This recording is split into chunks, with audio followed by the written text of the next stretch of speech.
Bonjour à tous, petite vidéo aujourd'hui pour voir un petit peu comment vont les colonies, voir si ça vole et ça fait plaisir effectivement. Aujourd'hui il fait 12 degrés. Comme vous pouvez constater, mais les tentes à frelons sont derrière les ruches et plus devant, ce qui signifie qu'il n'y a plus de frelons. Et donc on voit, ça fait plaisir de voir des abeilles qui volent.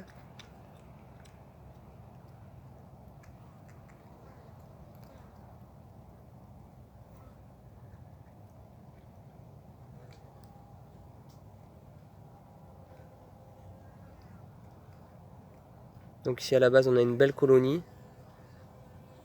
Là on voit qu'il y a une abeille qui rentre, elle a un tout petit peu de pollen aux pattes.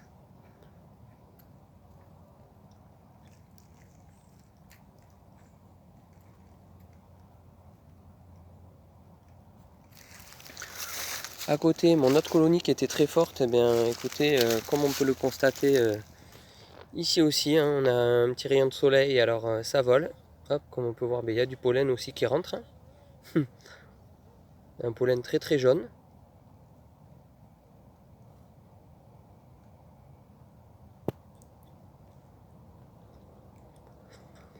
Et maintenant, je vais vous montrer les essaims. Donc on a ces trois tout petits essaims, notamment celui-ci, qui est vraiment tout petit et c'est un vrai plaisir de voir les abeilles sortir parce que vraiment, au vu de la pression des frelons et de la taille de l'essaim, je donnais vraiment pas cher de sa peau.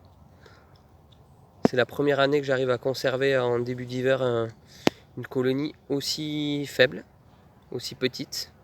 Parce que je dirais pas qu'elle est faible, mais elle est très petite. Voilà. Et à côté, donc, on a nos deux autres essaims qui étaient légèrement plus solides. Mais voilà, je me posais quand même beaucoup de questions par rapport à la survie de ces essaims. Donc là, voilà, il gelait ce matin. Donc on se rend bien compte que le froid, elles arrivent à y faire abstraction, hein, comme on le sait tous hein, maintenant. C'est pas le froid qui vient tuer une colonie, c'est l'humidité ou ça peut être l'humidité ou le vent si elles sont mal positionnées.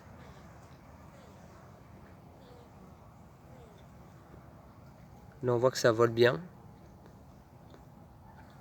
Et on va regarder le troisième essaim.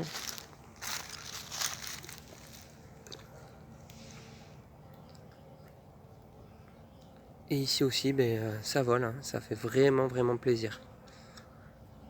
Voilà, j'espère qu'elles vont faire un bon hivernage, qu'elles vont bien se renforcer au printemps pour avoir de jolies colonies et voilà, qu'on aura des abeilles, des ruches bien fortes cet été pour de nouveau reprendre la lutte contre les frelons.